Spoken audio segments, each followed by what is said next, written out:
Hi everyone. Today we're going to go on a fascinating journey of the beginning of life right to the heart of my foundational principle with regards to health and healing.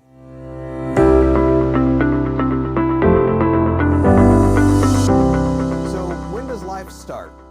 I believe that to answer that question appropriately, we must understand the definition of death.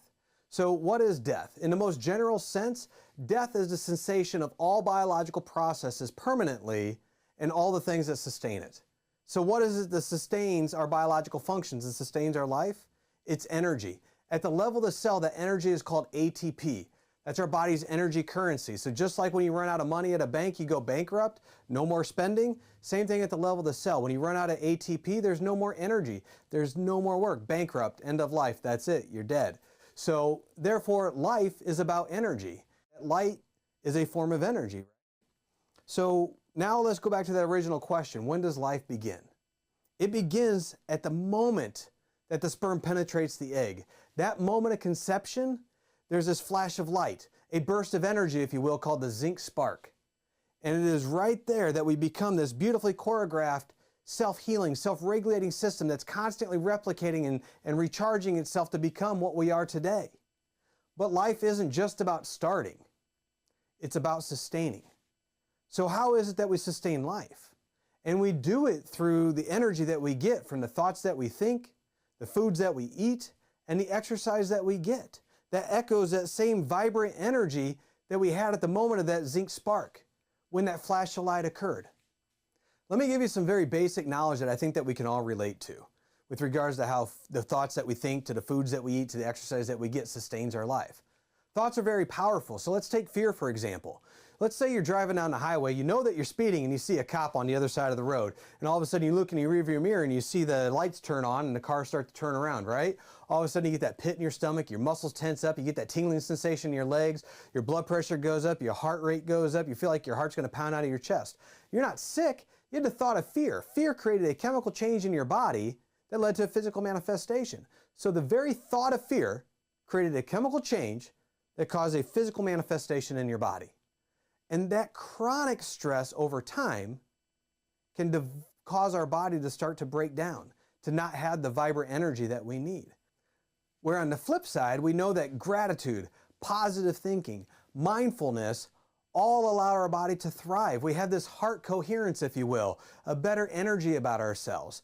And it's our mental and spiritual food that we consume that contributes to our overall health and well-being. So thoughts are very, very important and very powerful. Positive thoughts have certain implications, negative thoughts have other implications. So it's very important to control your thoughts.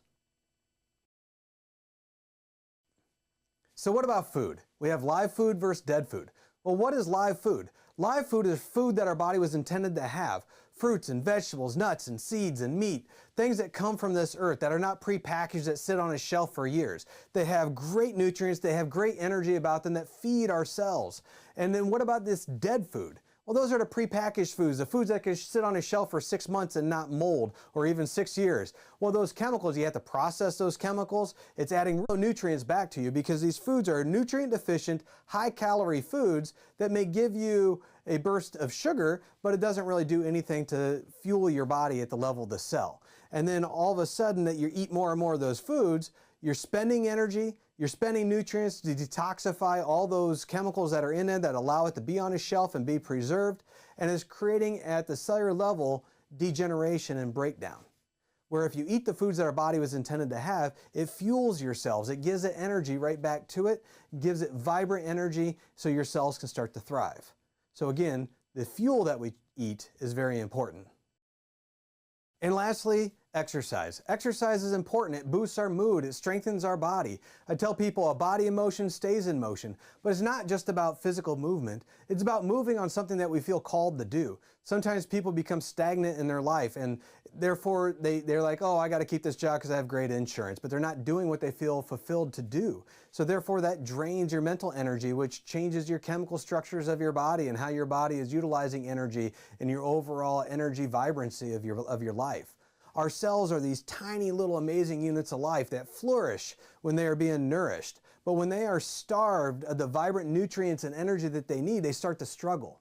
And that's where our symptoms start to manifest, where we start to become depressed, fatigue, soreness in our muscles and aches and joints and all those different things. So it's really up to us. We get to choose how we think, the foods that we eat, the exercise that we do or do not get, and moving on our spiritual promptings that we have. We get to reflect the life force of the original divine spark that starts in the very beginning to promote a healthier and brighter future. And it's from that first spark of life to every step that we take on our journey of health, because again, health is not a destination, it is 100% a journey. We carry with us that potential for vibrant health and healing.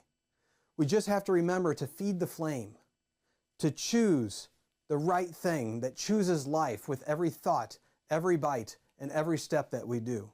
So let's honor that miraculous energy that began our life and carry that spark into every aspect of our health and healing. So together, I know without a shadow of a doubt that we can keep the light of life burning brighter and burn brightly while we are here, while we all have a circle of influence. We can influence people with our own gifts and skills that we each have as individuals if we have more energy. And so again, we have to control our thoughts. Food is information. Every bite that we take provides good information or bad information to our body. And then we have to move. We have to keep our body moving. Again, a body in motion stays in motion, right? And the last thing is move on those promptings that you have when you feel like maybe I need a job change or I should go help this person, but you're like, nah, I'm tired. I'm sitting on the couch. I don't want to go do that. Only to find out a day or two later that that person was really struggling and they could have used it. And then you kick yourself in the back going, dang it, I should have done that. So again, let's choose life, choose wisely. Have a great day.